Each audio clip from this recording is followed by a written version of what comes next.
Hi hello. അപ്പോൾ ഇന്നത്തെ നമ്മുടെ അപകടം പറ്റിയിട്ടുള്ള എന്തായാലും നമ്മളെ ജാസ്മിനാണ് കേട്ടോ. അപ്പോൾ ആൾ ഭയങ്കര മൂടിയായിട്ട് കാര്യങ്ങളിലൊന്നും ഇടപെടാണ്ടൊക്കെ ഇരിക്കണത് കണ്ടിട്ടാണ് നമ്മൾ അർജുനും ശ്രീതും കൂടിയിട്ട് കാര്യം അന്വേഷിക്കുന്നത്. അപ്പോഴാണ് അവളുടെ കാലുമ്മ ചെറിയൊരു മുറിവുണ്ടായിട്ടുള്ളതും പിന്നെ അതിൽ ചോര വരുന്നതൊക്കെ കാണുന്നത്. അപ്പോൾ തന്നെ അർജുൻ ബിഗ് ബോസിൻ്റെ അടുത്ത് പറഞ്ഞു. അപ്പോൾ ഒരു ഇത്തിരി നേരം കഴിഞ്ഞിട്ടാണ് ബിഗ് ബോസ് വിളിക്കുന്നത്, ആളെ കൊണ്ടുപോകുന്നത് നോക്കുന്നതൊക്കെ.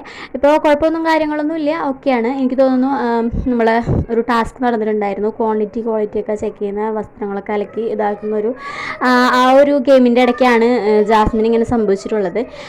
എന്തായാലും കുഴപ്പമില്ല, നല്ല ഗെയിം സ്പിരിറ്റുള്ള ഇതുകൊണ്ടാണ് അങ്ങനെ സംഭവിച്ചിട്ടുള്ളതെന്നാണ് ഞാൻ വിചാരിക്കുന്നത്. കാരണം അപ്സരയ്ക്കും ജാസ്മിനുമാണ് ഇത്തവണ നല്ല രീതിയിലുള്ള ഗെയിം സ്പിരിറ്റ് ഉള്ളത്. ബാക്കിയുള്ള പെണ്ണുങ്ങളൊക്കെ വെറുതെ വന്നിരിക്കുന്ന പോലെയാണ് എനിക്ക് ഫീൽ ചെയ്തിട്ടുള്ളത്. കളിക്കാനുള്ള ഒരു ത്രില്ലും അവർക്കില്ല. പിന്നെ അപകടങ്ങൾക്കും പ്രശ്നങ്ങൾക്കും ഏറ്റവും കൂടുതൽ ഇതായിട്ടുള്ള ഒരു സീസണാണ് ഈ ബിഗ് ബോസ് സീസൺ 6. അപ്പോൾ ശരിക്കും പറഞ്ഞു കഴിഞ്ഞാൽ ഒരു അവാർഡ് തന്നെ കൊടുക്കേണ്ടി വരും ചിലപ്പോൾ ഈ ഒരു സീസണിന്. കാരണം അത്രയധികം അടികളും പ്രശ്നങ്ങളും മുറിവുകളും അപകടങ്ങളും തലകറങ്ങലും കരച്ചിലും ബഹളവും പലതരത്തിലുള്ള ഡ്രാമകളും കണ്ടു കഴിഞ്ഞിട്ട് സീസണാണ് ഇപ്പോൾ. ഇനി വരുന്ന കാലങ്ങളിൽ എന്താണെന്ന് കണ്ടു തന്നെ അറിയണം.